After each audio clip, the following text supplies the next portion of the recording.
आणि पाहुयात बातमी 36 जिल्ह्यांची वेगवान स्वरूपात।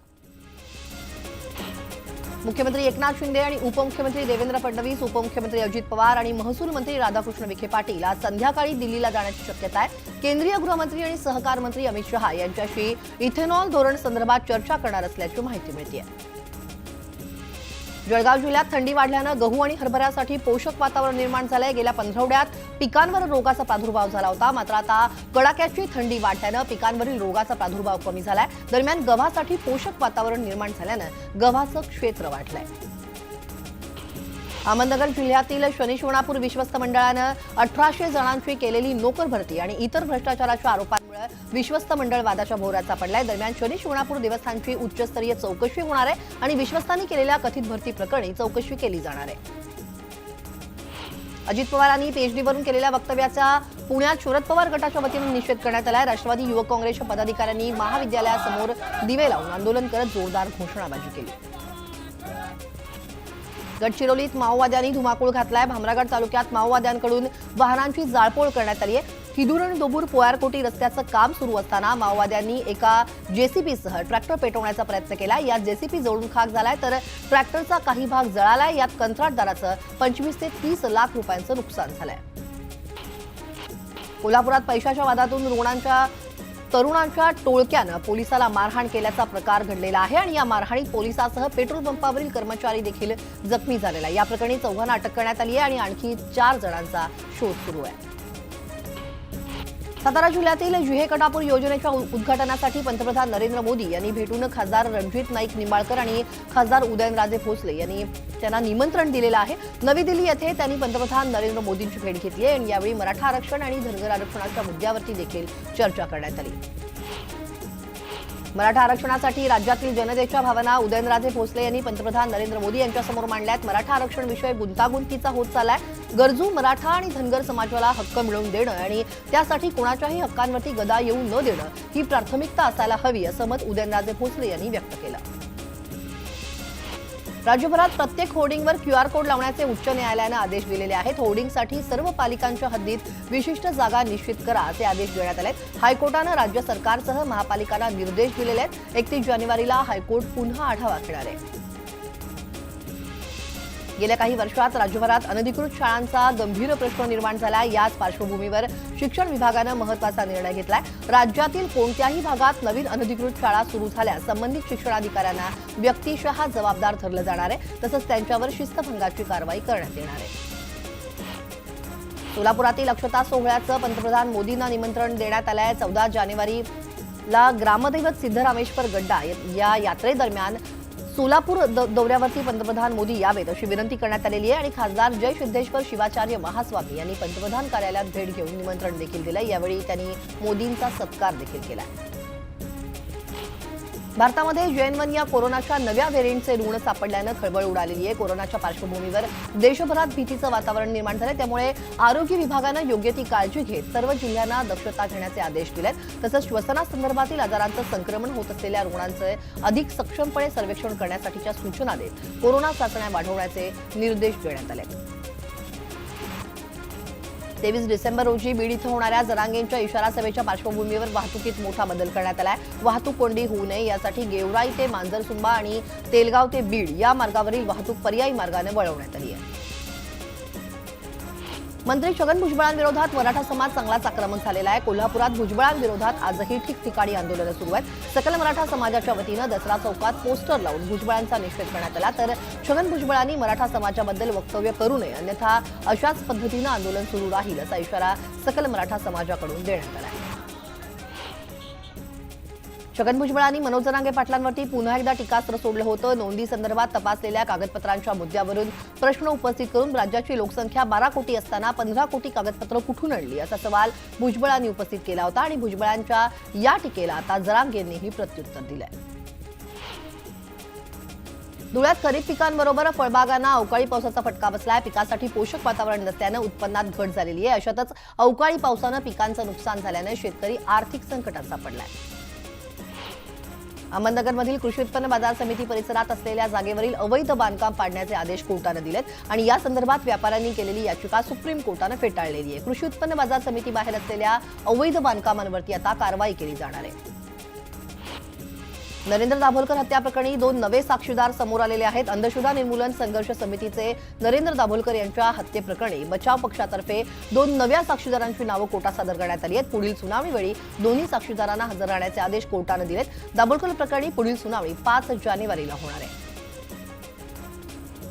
मुंबईहून छत्रपती संभाजीनगर शहरात येणाऱ्या इंडिगोच्या विमानाला 8 दिवसात तिसऱ्यांदा उशीर झालाय। सकाळचं विमान 51 मिनिटं तर सायंकाळचं विमान 15 मिनिटं विलंबानं चिखलठाणा विमानतळावरती पोहोचलंय। 12 डिसेंबर रोजी सायंकाळच्या विमानाचं उड्डाण मुंबईतून 6 तास उशिरानं झाल्यानं प्रवाशांना मनस्ताप सहन करावा लागला।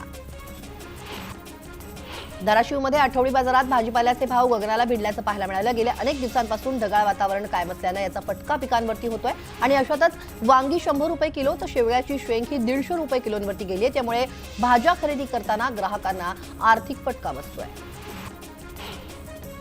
आता नवीन माल येणार असल्यानं तुरडाळ 20 रुपयांनी स्वस्त झाली आहे। मुगडाळ 10 रुपयांनी उतरलेली आहे। चणा, उडीद आणि मसूर डाळीचे दर हे स्थिर असल्याचं व्यापाऱ्यांनी सांगितलंय। तुरडाळीच्या दरात सातत्यानं वाढ सुरू आहे। गोंदिया जिल्ह्यात गेल्या आठवड्याभरापासून थंडीचा जोर वाढत चालल्याचं दिसतंय। गोंदियात किमान तापमानाची 9 अंशांवरती नोंद घेण्यात आली आहे। यंदाचं हे सर्वात कमी तापमान असल्याचं सांगितलं जात आहे। सोलापूर कृषी उत्पन्न बाजार समितीच्या संचालक मंडळाची मुदत 14 जानेवारीला संपणार आहे। अशातच बाजार समितीच्या सचिवांना मतदार यादी तयार करण्याच्या सूचना देण्यात आल्यात। 4 जानेवारीपर्यंत प्रारूप मतदार याद्या देण्याचे आदेश जिल्हा उपनिबंधकांनी बाजार समितीला दिले। राज्य शासनाच्या विविध खात्यांतर्गत तब्बल 29 विभागांमध्ये मंजूर पदांपैकी तब्बल 2,44,405 पदं रिक्त असल्याची धक्कादायक आकडेवारी समोर आलेली आहे आणि या रिक्त पदांमध्ये शासकीय कर्मचाऱ्यांच्या रिक्त पदांची संख्या ही 1,92,425 इतकी आहे। जिल्हा परिषद कर्मचाऱ्यांच्या रिक्त पदांची संख्या त्या तुलनेनं कमी म्हणजे 51,980 इतकी आहे। नाशिकच्या येवल्यात 2 वळू एकमेकांना भिडल्याचं पाहायला मिळालं। शहरातील मुख्य रस्त्यावर वळूंची झुंज लागल्यानं नागरिकांची तारांबळ उडाली आणि अर्धा तास या झुंजीचा थरार पाहायला मिळाला। तर काही तरुणांनी वळूंवर पाण्याचा मारा करत ही झुंज सोडवली आहे। यानंतर नागरिकांनी सुटकेचा निश्वास सोडला। सध्या विदर्भातील नागपूर, यवतमाळ, गोंदिया इथं किमान तापमान 9 अंशांपर्यंत घसरलंय। तरी थंड हवेचं ठिकाण असलेल्या महाबळेश्वरसह मराठवाडा, मध्य महाराष्ट्र अद्याप कडाक्याच्या थंडीची प्रतीक्षा करते आणि डिसेंबरच्या शेवटच्या आठवड्यात विदर्भासह उर्वरित राज्यात चांगली थंडी पडण्याचा अंदाज हवामान तज्ज्ञांनी वर्तवलाय। गेल्या काही दिवसांपूर्वी पडलेल्या अवकाळी पावसामुळे कापूस पिकांचं मोठ्या प्रमाणावरती नुकसान झालंय। तर काही ठिकाणी कापसावरती लाल्या रोग आणि बोंडअळीचा प्रादुर्भाव झालाय। कापूस पिकाचं नुकसान झाल्यामुळे जळगाव तालुक्यातील ममुराबाद येथील शेतकऱ्यानं तब्बल 7 एकरावरील कपाशीवरती रोटावेटर फिरवलाय। राज्य शासनानं शेतकऱ्यांना दिलासा देण्यासाठी 1 रुपयात पीक विमा ही योजना सुरू केली आहे। यंदाच्या रब्बी हंगामात धाराशिव जिल्ह्यातील शेतकऱ्यांनी रेकॉर्ड ब्रेक पीक विमा भरलाय। धाराशिव जिल्ह्यात 7,19,000 शेतकऱ्यांनी पीक विम्याचे अर्ज दाखल केले। शेतीसाठी रात्रीच्या ऐवजी दिवसा वीज द्या अशी मागणी धाराशिव जिल्ह्यातील सांजा गावच्या शेतकऱ्यांनी केली आहे। रात्रीची वीज दिल्यामुळे पशुधनासाठी पाणी भरून ठेवणं किंवा शेतामधील पिकांना पाणी देणं ही कामं अंधाऱ्या रात्री जीव धोक्यात घालून करावी लागतात। त्यामुळे दिवसा 4 तास आणि रात्री 4 तास शेतीसाठी वीज मिळावी अशी मागणी शेतकऱ्यांनी केली आहे। इंदापूर तालुक्यातील म्हसोबावाडी इथं कृषी विभागाकडून अन्न आणि पोषक सुरक्षा अभियानांतर्गत पौष्टिक तृणधान्य रबी हंगाम ज्वारी पीक प्रकल्प राबवण्यात येतोय आणि सद्यस्थितीत ज्वारी पीक जोमात आलंय। ज्वारी भरण्याच्या अवस्थेत आहे। अलीकडेच आलेला अवकाळी पाऊस ज्वारी पिकाला वरदान ठरल्याचं शेतकऱ्यांनी सांगितलंय। रत्नागिरीतील मजगाव ते करबुडे फणसवळे गावांना जोडणाऱ्या शीळ नदीवरील ब्रिटिशकालीन पूर धोकादायक बनला होता। या पुलाचं वास्तव न्यूज 18 लोकमतनं समोर आणल्यानंतर पुलाचं काम हाती घेण्यात आलंय। रत्नागिरीहून गणपतीपुळे आणि गुहागरला जाणाऱ्या प्रवाशांसाठी हा जवळचा मार्ग असल्यानं निश्चितच या पुलावरून गाड्यांची वर्दळही मोठ्या प्रमाणावर असायची। रत्नागिरी जिल्ह्यातील उंबरशेत मायनिंगमधून बेसुमार वाहतूक सुरू आहे। उंबरशेत मायनिंग पासून केळशी ते साखरी जुटीपर्यंत 10 किलोमीटर बॉक्साईट वाहतूक करणाऱ्या वाहनांच्या लांबच लांब रांगा 24 तास लागल्या होत्या आणि धुळीबरोबरच ट्रॅफिक जाम होण्याचं आणि अपघाताचं प्रमाण या ठिकाणी वाढलेलं आहे। मायनिंग वाहतुकीला आळा घालण्याची मागणी या ठिकाणी केली जाते। गोंदिया जिल्ह्यातील नवेगाव नागझिरा व्याघ्र प्रकल्पात 7 महिन्यांपूर्वी चंद्रपूर जिल्ह्याच्या ब्रह्मपुरी जंगलातील 2 वाघिणींना सोडण्यात आलं होतं. आता या अभयारण्यात पुन्हा 3 वाघ सोडण्याच्या प्रक्रियेला सुरुवात झालेली आहे. नवेगाव नागझिरा व्याघ्र प्रकल्पात सध्या सुमारे 16 वाघ असल्याची माहिती आहे. त्यापैकी मागील 2-3 महिन्यात 11 वाघांचं दर्शन हे पर्यटकांना होत आहे. तर दुसऱ्या टप्प्यात या व्याघ्र प्रकल्पात सर्वप्रथम 1 वाघ सोडण्यात येणार असल्याची माहिती वन विभागाकडून देण्यात आली आहे. पुण्यात खासदार निलंबनाविरोधात राष्ट्रवादीचा शरद पवार गट हा आक्रमक झालेला पाहायला मिळतोय. सुप्रिया सुळे आणि अमोल कोल्हे यांच्या निलंबनानंतर राष्ट्रवादी काँग्रेसच्या वतीनं पुण्यात आंदोलन करण्यात आलं. खासदारांचं निलंबन करून केंद्र सरकारनं हुकुमशाहीचा कळस गाठला असा आरोप करत राष्ट्रवादीच्या वतीनं सरकारचा निषेध करण्यात आला. तुळजापुरातील निलेगाव इथं वर्ग 1 मधील जमीन वर्ग 2 मध्ये वर्ग करण्यात आली होती आणि यावरून जिल्हाधिकारी कार्यालयासमोर निलेगावमधील ग्रामस्थांनी आमरण उपोषण सुरू केलं. प्रशासन कुठलीच माहिती देत नसल्यानं त्यांनी हे टोकाचं पाऊल उचललंय.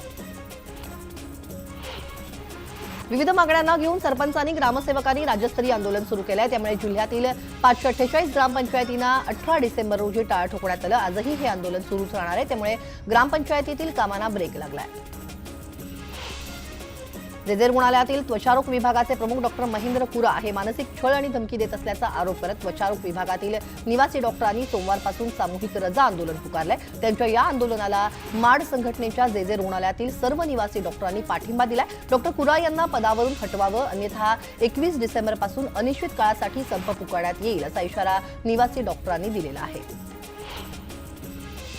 मुंबईत वाढतं प्रदूषण रोखण्यासाठी पालिकेच्या सर्व 24 वॉर्डमध्ये आता प्रदूषण मोजणारं अत्याधुनिक 250 सेन्सर बसवण्यात येणार आहेत. हे सेन्सर संबंधित परिसरातील 5 ते 10 प्रकारच्या प्रदूषणाची तंतोतंत माहिती सांगणार असल्यामुळे पालिकेला उपाययोजना करणं हे आता सुलभ होणार आहे. डिजिटल इंडियाकडे वाटचाल करण्यासाठी बेस्टनं चलो ॲपची सुरुवात केली आहे. परंतु गेल्या काही दिवसांपासून या कार्डचा तुटवडा निर्माण झालाय. कॅशलेस सेवेचा बोजवारा उडालाय. कार्ड मिळत नसल्यानं प्रवाशांना सुट्टे पैसे बाळगावे लागतात. मुंबई महानगर प्रदेशात 2023 मध्ये गृहनिर्माण प्रकल्पांची संख्या वाढत असल्यानं येणाऱ्या वर्षात घरांच्या मागणीत आणखी 8 ते 10% वाढ होण्याची शक्यता वर्तवली जाते.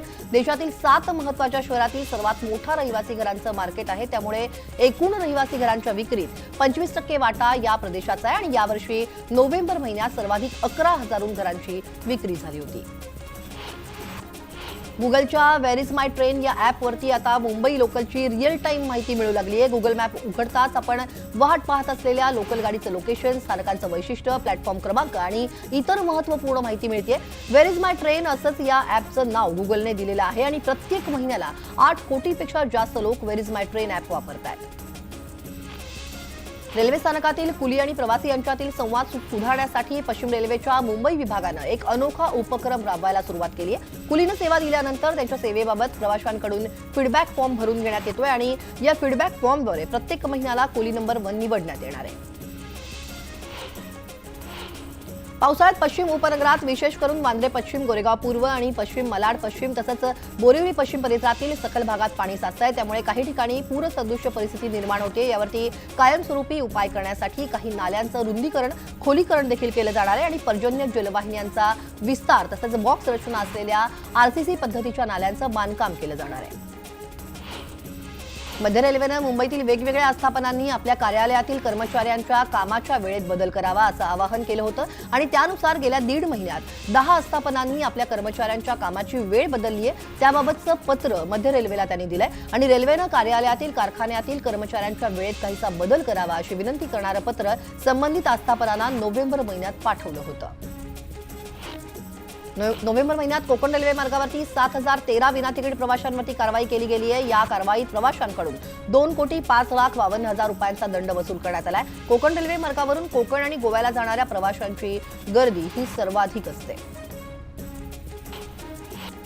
मुंबईतील हवेचा निर्देशांक मंगळवारी मध्यम श्रेणीत नोंदवला गेला. वांद्रे कुर्ला संकुल इथं वाईट हवेची नोंद झाली आहे. मुंबईच्या हवेचा निर्देशांक 137 इतका होता. वातावरणातील घातक PM 2.5 आणि PM 10 धुलीकणांचं प्रमाण वाढल्याचं निदर्शनास आलंय. देशातील उच्च शिक्षण संस्थांनी विद्यापीठ अनुदान आयोगाच्या पूर्व परवानगीशिवाय परदेशी विद्यापीठांच्या सहकार्यानं अभ्यासक्रम राबवू नये असा इशारा UGCनं दिलाय. नियमांचं उल्लंघन करणाऱ्या उच्च शिक्षण संस्थांवरती कारवाई करण्यात येणार असल्याचंही स्पष्ट करण्यात आलंय. महाडजवळील तळीये येथील कोंढाळकर वाडीमधील दरडग्रस्त आणि परिसरातील धोकादायक क्षेत्रातील रहिवाशांसाठी माडाच्या कोकण मंडळानं तळीयेमध्ये 271 घरांचा प्रकल्प हाती घेतलाय। या प्रकल्पातील दरडग्रस्तांच्या 66 घरांचं बांधकाम पूर्ण झालंय तर 134 घरांचं काम सुरू आहे। मात्र कोकण मंडळाला 44 घरांसाठी अद्याप जागा उपलब्ध नाहीये। या घरांसाठी जागा उपलब्ध करून देण्याची मागणी रायगड जिल्हाधिकाऱ्यांकडे करण्यात आली आहे। शिर्डी येथील खंडोबा मंदिरात 3 दिवसीय चंपाषष्ठी महोत्सव साजरा करण्यात आला। या महोत्सवात हजारो भाविकांनी खंडोबा महाराजांचं दर्शन घेतलं। चंपाषष्ठी महोत्सवात पेटत्या निखाऱ्यावरून चालण्याची परंपरा आहे आणि भंडाऱ्याची उधळण आणि जय मल्हारचा जयघोष करत भाविकांनी उत्सवाचा आनंद लुटला। बीडच्या अंबाजोगाई येथील योगेश्वरी देवीच्या मार्गशीर्ष नवरात्र उत्सवाला सुरुवात झाली आहे। 19 ते 26 डिसेंबर हा या महोत्सवाचा कालावधी आहे। गेल्या